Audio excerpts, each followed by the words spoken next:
What if I told you that the strongest man in history wasn't defeated by an army, a wild beast, or even a weapon, but by a simple compromise? That's the story of Samson and Delilah, a man chosen by God, given incredible strength, yet brought down not by force, but by his own choices.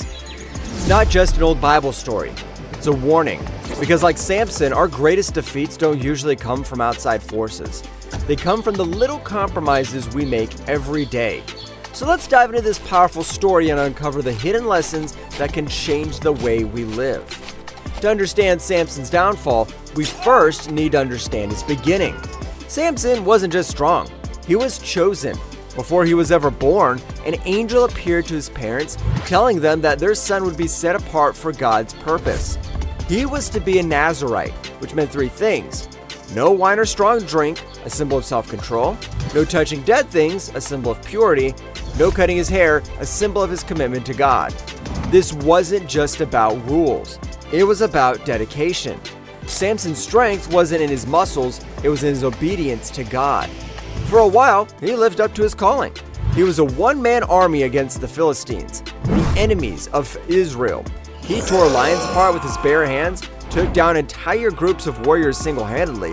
He was unstoppable. But here's where things start to go wrong.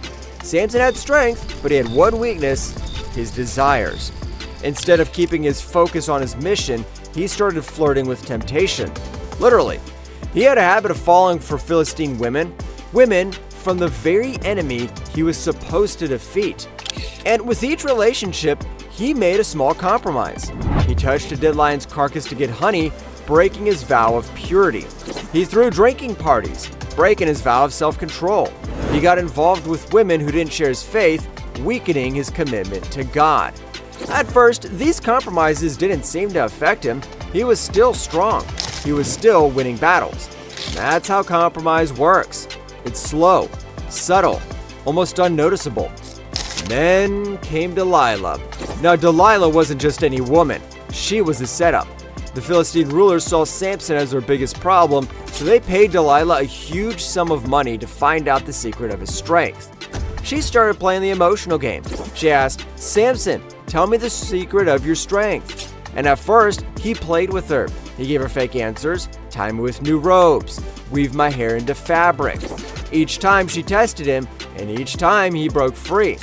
Now, here's where we have to ask, why didn't Samson leave? He knew she was trying to trap him. He saw the pattern, but that's the danger of compromise. By this point, Samson wasn't just physically strong, he was spiritually weak.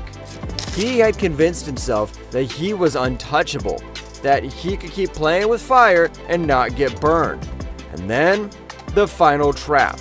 Delilah did something that worked far better than any rope or weapon. She wore him down. The Bible says she nagged him day after day until he was sick to death of it. Judges 16:16. Eventually, he gave in. He told her the truth. "My strength is in my hair. If you cut it, I'll be as weak as any other man." That night, as Samson slept, she cut his hair. Then she called the Philistines. Samson woke thinking he'd escaped like before, but this time his strength was gone. The Philistines captured him, gouged out his eyes, and threw him in prison. The strongest man in history now blind, weak, and enslaved. Not because of one big mistake, but because of small compromises that led him there. Samson's story could have ended there. But here's the beautiful part. God wasn't done with him. In prison, as he was grinding grain like an animal, something started to happen. His hair began to grow back.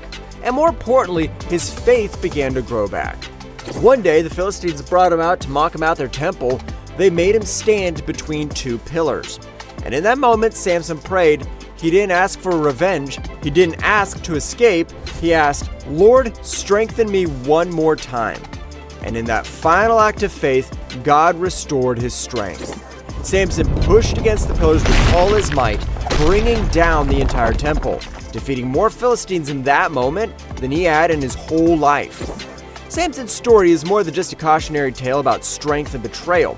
It's a mirror reflecting the choices we all make in life. His downfall wasn't immediate. It happened through small compromises, unchecked desires, and misplaced confidence. Here are the key lessons we could take from his life applied to our own.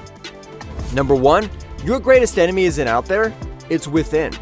Samson's biggest battle wasn't with the Philistines, it was with himself. He had the strength to kill 1,000 men with a donkey's jawbone, but he couldn't control his own desires. He kept making impulsive decisions driven by what felt good in the moment rather than what was right in the long run. This is true for us too.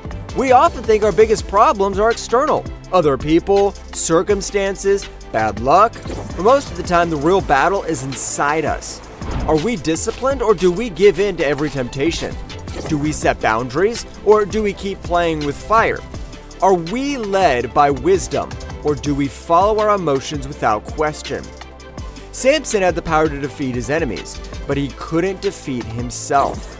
If we don't learn self-control, we will end up like Samson, strong on the outside but weak where it truly matters. Number 2, small compromises lead to big consequences. Samson didn't fall overnight. It wasn't one big mistake, it was a series of small compromises that led to his downfall. He touched the dead lion to get honey. He started drinking when he wasn't supposed to. He pursued relationships with the wrong people. Each of these choices seemed harmless on their own, but together they weakened his character, making it easier for him to keep compromising, until he finally gave up his secret to Delilah. This is exactly how compromise works in our own lives. It's one more drink when we said we'd stop. It's one more late night text to someone we know we shouldn't talk to. It's one more excuse instead of taking responsibility. The scary part? We don't feel the effects right away. Just like Samson still had his strength after his first few compromises, we might not see the damage immediately. But every small choice is leading us somewhere. The question is, where? Number 3, beware of relationships that pull you away from your purpose. Samson had a pattern. He kept getting involved with women who didn't share his values. He was supposed to be set apart for God, yet he kept chasing relationships with Philistine women, people who stood for everything opposite to what God had called him to. And it wasn't just about romance. The people we surround ourselves with shape our direction. Do they encourage you to grow, or do they keep you in the same destructive cycles? Do they challenge you to be better, or do they tempt you into bad decisions? Are they strengthening your faith, or slowly pulling you away from it? Delilah wasn't the cause of Samson's downfall. She was the final step in a pattern he had already been walking in. If we keep surrounding ourselves with the wrong influences, it's only a matter of time before we get caught in a trap. Number 4, don't mistake God's grace for an endorsement of your actions. Samson kept breaking his vows, yet he still had his strength, and that gave him a false sense of security. He thought, I'm still strong, God must be with me, I can keep living how I want. But God's patience doesn't mean we can live however we want without consequences. Just because we haven't hit rock bottom yet doesn't mean we won't. Just because we're still seeing success doesn't mean we're on the right path. Just because we get away with something doesn't mean it's good for us. When Delilah cut his hair, Samson assumed he'd be fine. He said, I'll go out before and shake myself free. Judges 16:20. But he didn't realize the Lord had left him. That's one of the saddest verses in the Bible. Not because God abandoned Samson, but because Samson had been walking away from God for a long time and didn't even notice. The same thing can happen to us if we ignore warning signs and assume we're fine just because nothing has gone wrong yet. Number 5, God can redeem your story no matter how far you've fallen. Samson's mistakes had serious consequences. He lost his strength, he lost his sight, he lost his freedom. But his story didn't end in defeat. In his lowest moment, he turned back to God. And when he prayed, Lord, strengthen me one more time, Judges 16:28, God answered. That's the most powerful message of Samson's story. It's never too late to turn back. You may have made mistakes. You may have compromised. You may have walked away from your purpose, but God hasn't given up on you. Samson's hair grew back, and with it, his strength was restored. That's a symbol of how even after failure, God can rebuild, restore, and redeem our lives. All we have to do is turn back to Him. At the end of the day, Samson's story is our story. We're all given strengths and gifts. We all face temptations and compromises. We all have moments where we drift away from our purpose. The question is, will we learn from Samson, or will we repeat his mistakes? If you've been compromising, you've been losing sight of your purpose. It's not too late. Samson's hair grew back, and so can your faith. God's still willing to strengthen you if you're willing to turn back to Him. If this message spoke to you, don't just walk away, take action. Comment below what part of Samson's story do you relate to the most. Like and subscribe for more powerful breakdowns of Bible stories. Share this video with someone who needs to hear this today. Remember, your strength isn't in your abilities. It's in your obedience to God. Choose wisely. See you in the next video.